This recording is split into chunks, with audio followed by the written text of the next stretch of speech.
Hi, in this week's video we're going to be looking at some questions and answers for part 3 of the IELTS speaking test. Now, if you didn't know already, the part 3 questions that you get in the test are going to be connected to whatever you were talking about in part 2 of the test. Now, if you remember, last week we did a part 2 task that was asking us to describe a luxury item we would like to own in the future. So I thought it would be a good idea to look at some part 3 questions that are connected to that topic we were asked about in part 2, just to kind of show you what it's like in the real test. Those questions in part 3 are going to be connected to whatever you talk about in part 2. So the topic we've got for our part 3 questions today is expensive items. And of course, luxury items are expensive. So these topics are linking.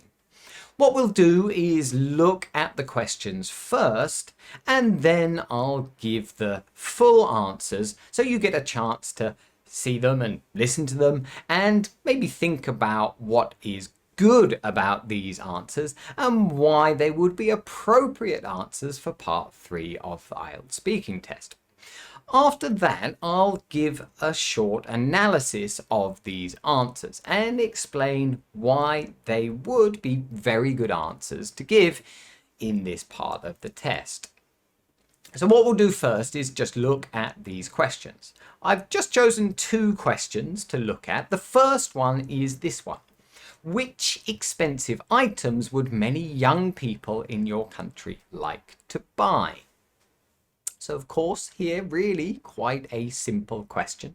The topic is expensive items, but they're asking us to maybe give some examples of the type of items young people like to buy in our country. So of course we need to answer that nice and clearly straight away, and then also explain why we think that a bit, just to make our opinion very clear. It's not the most difficult style of question that you'll get in part 3 of the test, but it is important that you do focus on that question and answer it fully.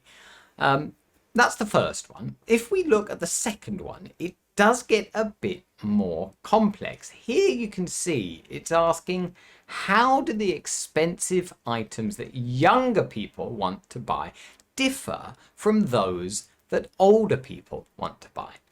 So this is a different style of question, really. It's still asking us for our opinion. So of course, really, there's no right or wrong answer. There's just a good answer or a bad answer. A good answer is going to be very clear and easy to understand. A bad answer is going to be very unclear and not easy to understand, and maybe not focused enough on the question. Now you can see this question is also asking us to do something a bit different from the previous one. It's really getting us to compare. We're comparing the expensive items young people buy with the expensive items that older people want to buy. So really they want to hear you comparing. And this is something you've got to focus on when you give your answer. You don't really have to worry about whether your answer is factually correct, because of course we're generalizing about a very large group of people, right? All young people and all old people, right? We don't really have access to the factual information here. It's just what you think, and you need to make what you think clear and make sure you're comparing those 2 groups of people and what they buy. And that's what we'll be doing in our answer, nice and clearly and nice and concisely. We're not going to give an answer that's too long or extended that goes off topic. So now we've looked at these 2 questions, let's have a look at the 2 answers to these questions, and then I can give a short analysis to point out some of the really good things about these answers. So let's go back to that first question. Which expensive items would many young people in your country like to buy? I think teenagers tend to buy things like mobile phones or other expensive gadgets. When they see their friends using a fancy new phone or an iPad that costs an arm and a leg, they probably feel a bit of peer pressure to get the same things their friends have. For example, when I was young, I remember getting a phone because most of my friends had one. How do the expensive items that younger people want to buy differ from those older people want to buy? Older people might be more interested in buying costly things they need or that they see as an investment for the future. But youngsters prefer to spend their money on high-priced stuff that their friends have. The older generation are usually less concerned about impressing people and more worried about important things like a house and a car. So there we go. That's the two answers. Nothing too complex there. You can see they're not the longest answers, but of course they're not the shortest answers. We've got a kind of appropriate length for the style of question. In my experience, a lot of students will give answers that are too extended and go off topic. You've got to make sure you focus on the question for your whole answer, and that's what we've done here. Let's have a look at the answers sentence by sentence so we can just highlight some of the useful vocabulary and things we've done in our answer that might help you improve your own part 3 answers. So that first question, which expensive items would many young people in your country like to buy? We started the answer with this sentence. It's a nice clear sentence that's focused on the question. But we're still kind of trying to paraphrase a little bit in this sentence. Of course, in the question it asks us about young people. And we've said, I think teenagers. Teenagers really, well, kind of a synonym of young people. Of course, there's a narrower range of age for teenagers than young people, but we can use it here as a synonym. And of course, instead of saying like to buy, we've used the verb tend to buy. Kind of thing means usually buy, and of course if they usually buy them it means they like them. So tend to buy things like mobile phones or other expensive gadgets. So there we go, we've directly answered this question with, well, 2 types of expensive items: mobile phones or other expensive gadgets. Not so specific there, but we've used a nice bit of vocabulary. Gadgets, which means small electronic items, often popular with young people.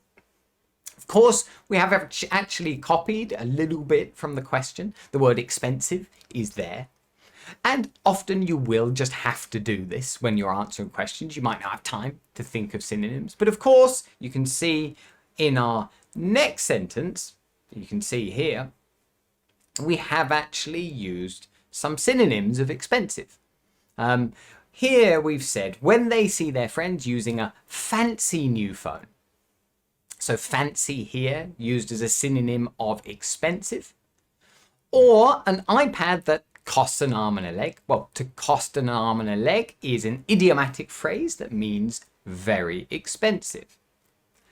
Then we go on and say they probably feel a bit of peer pressure. So this is kind of explaining, well, why they like to buy these items. They're feeling peer pressure. Peer basically means friend. So peer pressure, the compound noun is, well, pressure, or you feel like your friends are kind of pushing you to buy this thing. Or also you feel a bit left out if you don't buy the same things as your friends or do the same things that your friends do. And this is peer pressure. Again, a nice bit of vocabulary to get the same things as their friends have. So there we go. We just explained a bit why they buy these kinds of things. Then we actually finish off this answer with a third sentence. We've got an example. We obviously start that by saying, for example, when I was young. Now, this is nice because, of course, we're choosing an example from the past. The first part of the question was focused on the present tense, but now we're bringing in more grammar, right? We're using the past simple tense to describe something that happened when I was young that kind of connects with the topic of this question. I remember getting a phone because most of my friends had one. So there we go. We just give a nice personal example that supports what we were saying previously in the answer. This is a nice style of answer to give here. Basically, you're having a 3-step structure where you've got a direct answer, an explanation, and an example. It's nice and clear, and we don't really need to go into any more detail there.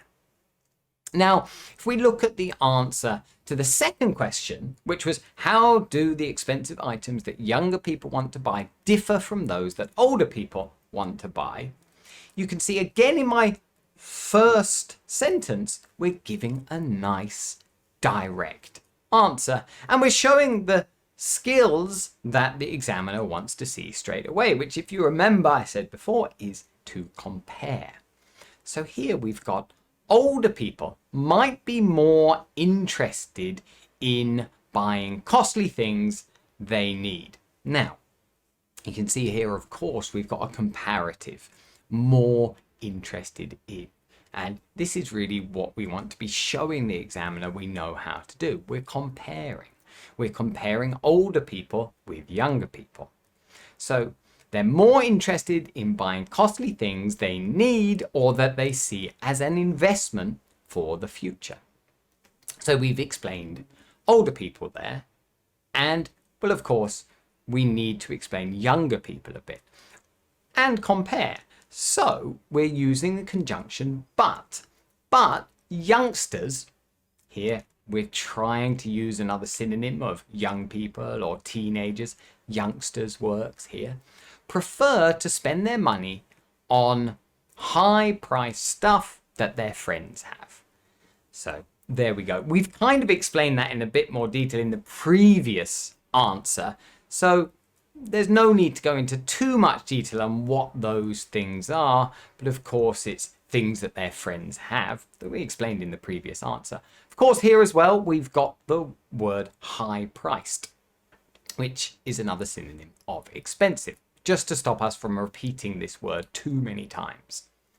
Then we have another sentence which just continues comparing. The older generation are usually less concerned about impressing people. Well, the comparative there, less concerned. And it's nice here because, of course, in the first sentence, we've used the word more. In this sentence, we're using the word less. So again, that shows a nice range of vocabulary as well, and understanding of grammar and how to compare. And more worried about important things like a house and a car. So, of course, here, another comparative. They're more worried about. So we're always comparing. Here you can see we've actually only used 2 sentences to answer this part 3 question, which usually I wouldn't advise. But of course, with this answer, the 2 sentences are both quite long, and it's probably done enough to fully answer the question. We don't really need to end it with an example because there's really examples in that second sentence there with a house and a car. So it's enough to get a very high score, if you speak well, in the IELTS speaking test. These type of answers are doing really exactly what the examiner is looking for. And hopefully they've helped you think about how you might approach answering similar questions. If the answers were helpful, then do remember to click the like button. And if you haven't already, remember to subscribe to the channel so you don't miss out on any similar videos in the future. But there we go. Thanks for watching, guys, and see you in the next video.